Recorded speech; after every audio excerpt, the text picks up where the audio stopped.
Hello friend, સ્વાગત છે તમારું મારી ચેનલમાં। તો આજે આપણે ખૂબ જ ટેસ્ટી અને એકદમ ચટપટી ઘઉંના લોટની પૂરી બનાવીને રેડી કરશું। આ પૂરી ખાવામાં ખૂબ જ ટેસ્ટી અને ક્રિસ્પી બને છે।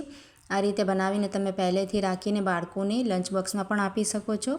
તો ચાલો બનાવવાનું શરૂ કરીએ। તો તેના માટે આપણે અહીંયા 4 ટામેટાં લઈ લીધા છે આ રીતે, અને ટમેટાને આપણે જે ઉપરનો એનો ભાગ છે તે કટ કરી લઈશું અને તેના પછી તેના પીસેસ કરીને મિક્સર જારમાં એડ કરી દઈશું। તો અહીંયા તમે વધારે પ્રમાણમાં પૂરી બનાવવા માંગતા હો તો ટામેટાનું પ્રમાણ વધારી શકો છો। અને આ રીતે આપણે 4 ટામેટાને કટ કરીને મિક્સી જારમાં એડ કરી દઈશું, એટલે આપણે સરળતાથી પીસાઈ જાય ટામેટાં। અને ત્યાર પછી અહીંયા તીખાશ માટે 1 લીલું મરચું એડ કરી દીધું છે, અને 1 આદુનો ટુકડો આપણે આ રીતે કટ કરીને એડ કરી દઈશું। અને સાથે જ આપણે 5 ચમચી એટલા કાળા મરી એડ કરી દઈશું, અને અડધી ચમચી એટલું જીરું આપણે એડ કરી દઈશું। અહીંયા તમે લસણ પણ એડ કરી શકો છો તમને પસંદ હોય તો। અને હવે આપણે તેને ફાઇન પીસી લેવાના છે, એકદમ સારી રીતે બધું જ પીસાઈ જાય એ રીતે। તો અહીંયા આપણે ટામેટાની પ્યુરી બનીને બિલકુલ રેડી થઈ ગઈ છે। હવે આપણે તેને એક બાઉલમાં કાઢી લઈશું અને હમણાં તેને સાઈડ પર રાખીશું અને આગળની પ્રોસેસ કરી લઈશું। તો ત્યાર પછી આપણે એક બાઉલ લઈ લઈશું અને તેમાં 1 કપ જેટલો અહીંયા ઘઉંનો લોટ મેં લઈ લીધો છે, તે આપણે એડ કરી દઈશું। અને આપણે પૂરીને એકદમ ક્રિસ્પી બનાવવા માટે તેમાં અહીંયા 2 ચમચી એટલો રવો એડ કરી દઈશું। અહીંયા મેં ઝીણા રવાનો ઉપયોગ કર્યો છે। અને ત્યાર પછી આપણે તેમાં સ્વાદ પ્રમાણે મીઠું એડ કરી દઈશું। અને ત્યાર પછી અહીંયા મેં ઝીણી સમારેલી એક નાની ડુંગળી એડ કરી દીધી છે તેમાં। અને હવે આપણે તેમાં બધા મસાલા એડ કરી લઈશું। તો અડધી ચમચી એટલી હળદર એડ કરશું એટલે સરસ કલર આવે, અને અડધી ચમચી લાલ મરચાંનો પાવડર, અડધી ચમચી ધાણા જીરો પાવડર અને અડધી ચમચી ચાટ મસાલો। અને ત્યાર પછી ઝીણા સમારેલા ધાણા આપણે તેમાં એડ કરી દેવાના છે। અને અહીંયા આપણે 5 ચમચી એટલો તેમાં ગરમ મસાલો એડ કરી દઈશું। અને આપણી પૂરી અંદરથી એકદમ સોફ્ટ થાય તેના માટે 1 ચમચી આપણે અહીંયા તેલ એડ કરી દઈશું। અને હવે આપણે બધી જ વસ્તુને લોટમાં મસાલાને સારી રીતે મિક્સ કરી લેવાનું છે અહીંયા। તો લોટમાં આપણા મસાલા સરસ રીતે મિક્સ થઈ ગયા છે। હવે આપણે હાથથી લોટને મસળી લેવાનો છે। તો અહીંયા આપણે પાણીનો ઉપયોગ નથી કરવાનો, જે આપણે ટામેટાં પીસીને રાખ્યા છે તે આપણે તેમાં એડ કરીશું। તો અહીંયા મેં 3 થી 4 ચમચી એટલી પ્યુરી એડ કરી છે। આપણે તેને મિક્સ કરતા જઈશું, એકસાથે આપણે બધી જ પ્યુરી એડ નથી કરવાની। આ રીતે મિક્સ કરીને આપણે તેને સરસ રીતે મસળી લેવાનો છે, અને રોટલીની કરતાં થોડોક આપણે સખ્ત લોટ બાંધવાનો છે અહીંયા। તો અહીંયા આપણો લોટ હજી કોરો લાગે છે, એટલે આપણે બાકીની જે પ્યુરી છે તે બધી જ આપણે એમાં એડ કરી દઈશું।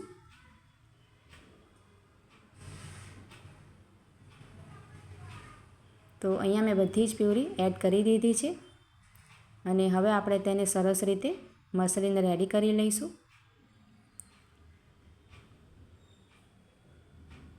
તો લોટમાં આપણે અહીંયા બાઇન્ડિંગ આવી ગઈ છે। હવે આપણે તેમાં વધારે એક્સ્ટ્રા પાણીની કંઈ જરૂર નથી। જો તમને લોટ કોરો લાગે તો તમે 1 થી 2 ચમચી એટલું પાણી એમાં એડ કરીને સારી રીતે લોટને મસળી શકાય છે। તો અહીંયા આપણો લોટ સરસ રીતે તમે જોઈ શકો છો આપણે બાંધી લીધો છે, અને હવે આપણે તેને ઢાંકીને રેસ્ટ પર રાખી દઈશું। તો અહીંયા આપણે 4 થી 5 મિનિટ માટે લોટને રેસ્ટ આપી દીધો છે। સરસ આપણો લોટ જો છે એ સેટ થઈ ગયો છે। હવે આપણે તેને મસળીને હાથને ગ્રીસ કરી લઈશું અને તેના લુવા આ રીતે બનાવી લઈશું મોટા મોટા। અને ત્યાર પછી આપણે આ રીતે થોડો કોરો લોટ નાખીને આપણે તેને રોટલીની જેમ વણી લઈશું।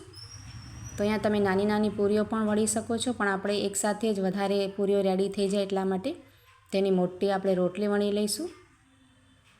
તો આપણે તેને જાડી નથી રાખવાની, રોટલીની જેમ જ પાતળી વણવાની છે, પણ સાઈઝમાં આપણે થોડીક મોટી વણી લઈશું। તો મિત્રો, આ રેસીપી ખૂબ જ ટેસ્ટી અને એકદમ ચટપટી બનીને રેડી થાય છે। તમે એકવાર ચોક્કસથી ટ્રાય કરજો, ખૂબ જ સરસ લાગે છે અને બનાવવાનું પણ ખૂબ જ સરળ છે। તો અહીંયા મેં મોટી તની રોટલી બનીને રેડી કરી લીધી છે। આ રીતે આપણે તેની થિકનેસ રાખી છે। અને હવે આપણે અહીંયા ગ્લાસ કે વાટકી લઈ લઈશું અને તેની પૂરીઓ કટ કરી લઈશું આ રીતે।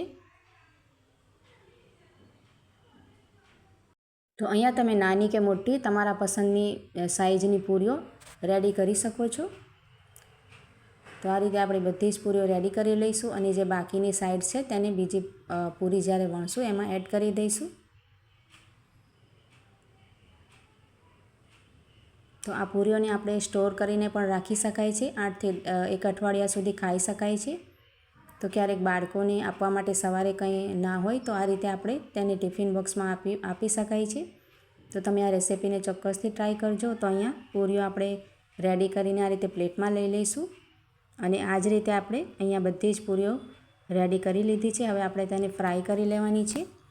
તો તેના માટે આપણે અહીંયા કઢાઈમાં તેલ ગરમ કરવા મૂકી દીધું છે અને ગરમ તેલમાં તેને મીડિયમ ફ્લેમ ઉપર આપણે તેને ક્રિસ્પી થાય અને એકદમ સરસ રીતે કૂક થઈ જાય ત્યાં સુધી ફ્રાય કરવાની છે. તો મિત્રો, જો તમને આ રેસિપી સારી લાગી હોય તો તેને લાઇક, શેર અને કમેન્ટ જરૂરથી કરજો અને મારી ચેનલ પર તમે નવા હો તો ચેનલને સબસ્ક્રાઈબ કરી આપજો અને બેલ આઇકનને દબાવજો એટલે બધી જ મારી વિડીયોની નોટિફિકેશન તમારા સુધી પહોંચે. તો અહીંયા એક બાજુથી પૂરીઓ સારી રીતે શેકાઈ જાય પછી આપણે તેને ફ્લિપ કરતા જઈશું અને બંને બાજુથી સરસ કલર આવે અને એકદમ ક્રિસ્પી થાય ત્યાં સુધી ફ્રાય કરશું તેને.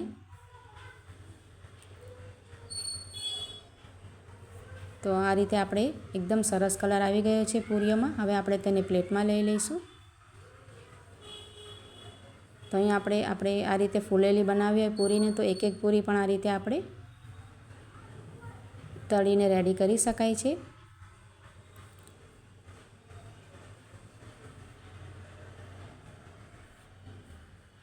અને આ જ રીતે આપણે બધી જ વણેલી પૂરીઓ બંને બાજુથી ક્રિસ્પી થાય ત્યાં સુધી ફ્રાય કરીને રેડી કરી લઈશું.